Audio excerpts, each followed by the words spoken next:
spotted that tactic. F4, one of my favorite moves of the day so far. What a shot there.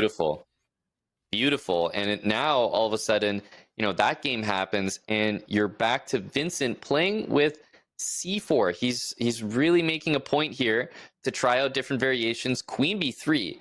I find this move to be an interesting one. You wouldn't normally just bring the queen out to b3, but I think it's playing against, first of all, the move d5. So you're preventing some opening lines where black just strikes in the center with d5. And you're also dealing with bishop b4, another common opening move. So I think it's like to play against that, Danny, but ultimately his goal is just to do that temporarily. Now he's brought it back. Yeah, it's an interesting shuffle, purely to stop the sharpest lines of d5, willing to lose the tempi, but also black is okay here too, right? Wesley needs to forget about that last game and try to have a good showing here. This is a pretty typical position here in an e5 English. Yeah, if white plays knight f3, first of all, white's wasted time, so to speak, with queen b3, queen c2. So there exists a position where the knight is already on f3. And then sometimes you get these ideas of knight g5 and knight d5 as an idea to honestly just go for mate on h7. So that's a pretty dangerous thing for black to allow. But Wesley has an extra move compared to that. And it just shows the position can be so tricky that Vincent is willing to play into it basically a tempo down. Yeah, I'm learning something here. You're right. You're willing to play for these ideas despite the loss of time because they're that hard for black to deal with. And go ahead, Danny. Put queen e7 on the board. Yeah, let's show it. Just go ahead, do it to him for the kids. We got to do it for the kids. Knight d5 and show that idea. This is exactly. It's so dangerous. This knight to g5 move, and yeah, you have this checkmate idea. It's so easy to have that happen. Even if you don't take that knight, white's going to then take on f6 and take on h7 anyway. So it's that tough to deal with early on. And that's why we see h6 played in the live position. And that's going to bring that knight from g5 back to e4.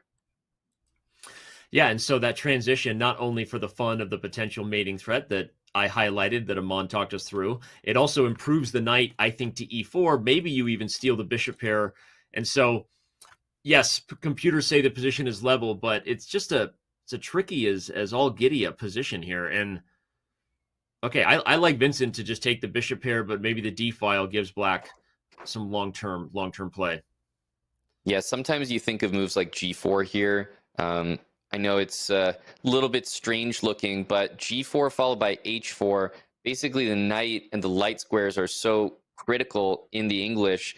I think that the way Vincent's been playing, especially with this bishop still on c1, indicates to me that he's playing off b. Like, I don't expect something completely normal from him here. The a pawn is loose, and I mean, is he just winning this one? If he takes it, Wesley has some discoveries, right? You pop the pony into d4, end up winning the knight back, and maybe not, because actually maybe that doesn't work because both pieces are hanging. Yeah, but the rook on a1 would also be loose there. So I actually like that line. And it's why he castled, because he didn't want his king also in the center to weather that storm. Yeah, that makes sense. Man, I really wish we had seen your g4, h4 idea. If we get this English again, I'm learning so much about this line. That looked like a lot of fun to play.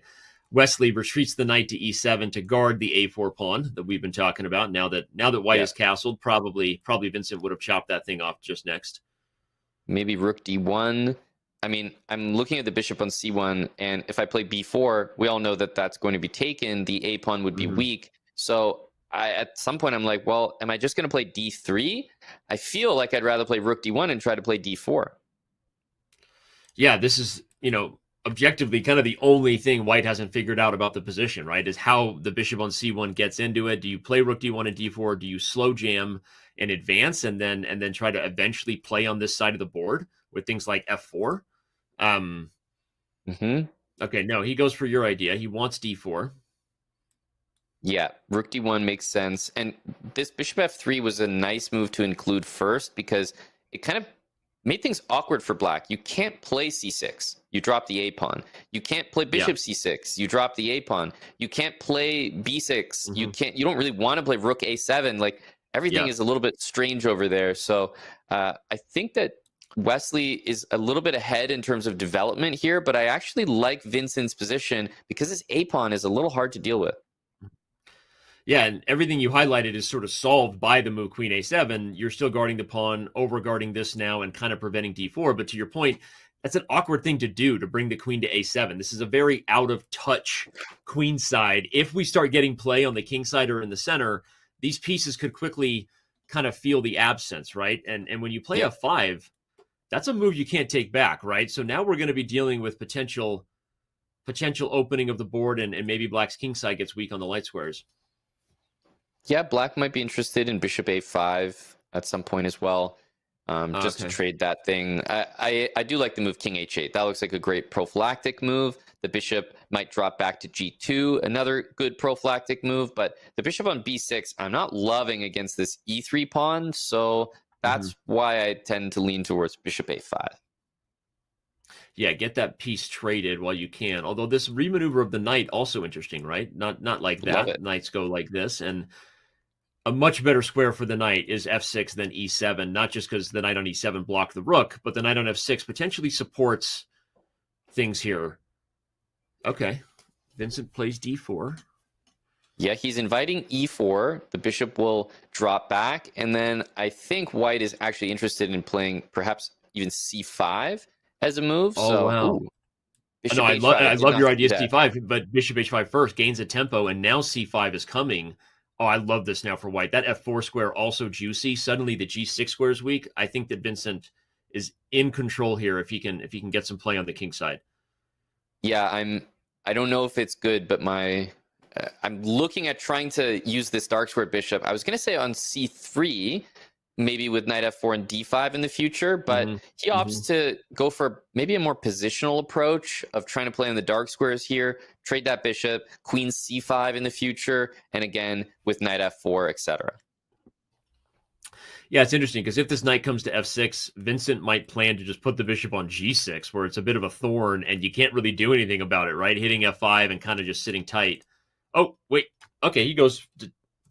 Does he like He the just exchange missed it. stack? Oh, he missed it. You saw missed his. it. He just did what I did. I went like this, and so did he. Like, wait, the exchange was just missed. Oh my goodness. Yeah, I was going to say that queen c5 felt like the more natural move than knight f4, but I have to admit I didn't see that it would have stopped bishop b3. So queen c5 was what I was counting on there. It's funny. The computer actually still liked queen c5 because when you go to the ending, f5 and a4 are both weak at the end of the exchange. So again, I think that's a very hard thing for a human being to do when you blunder the exchange, to say, yeah, and I'll go to the end game. So you can't And to blame see Vincent for the that. bishop But what a on funny. h5 is guarding the rook on d1, Yeah, just that's a processing these long backwards diagonals. bishop move. Brought to you by Michael Bay, starring Amon Hamilton. Backwards That's bishop right. move right there. They always miss it. They always miss it. All right. Well, suddenly, because of that blunder that both myself and Vincent missed in real time, that was awkward. Now Wesley is in control, but this is not an easy position. In fact, G4, nice idea. Maybe you're undermining the center. I kind of don't care what the computer thinks. I'm thinking about the practical pressure here, and Vincent still has some chances. Yeah, rook f8 is definitely a good one. It asks the bishop where it wants to go, and the answer is not obvious. e6, the knight can be kicked from f4. H5, it just gets trapped with g6. So if you have to retreat all the way to a2, then all of a sudden, you're kind of vacating the king side a little bit. It starts to get a little lonely over there. Maybe knight g6 as the next move for black, and you just start to steamroll. Yeah, it's a really good call. When the bishop moves, now g6 is open for business. And if this knight trades, the rooks will get dirty over here on the G and F files. So, yeah, knight d5, also a similar sort of point to try to remove the knight. Yeah, this does allow Vincent to better. trade the bishop if you want. But yeah, even more straightforward, because I think this trade actually favors black to just open up new files. Yep, this is really, really powerful. And the problem about the knight on f4 is it's not permanent. If white had a pawn on h5, that would really do a lot to just keep the knight there. Maybe you could play bishop takes d5, try to play down the exchange. Here, it's almost like going for the queen c5 move that should have been played so many moves ago. And knight f4 Yeah. is a shot. He didn't. Yeah, he didn't I see think that. that's You a could key tell on the shot. camera. That hurts. Yeah. For anyone who didn't calculate the tactics fast, knight takes f4 had a threat of a fork, so white couldn't take on d6 without losing the rook on c1. And as you saw from Vincent's reaction, I think Amon's right. I think he missed that as well. We're going to have a level match again in just a few seconds, I think. Yeah. Rooks are coming off. He resigns. And just like that, we have a barn burner so far.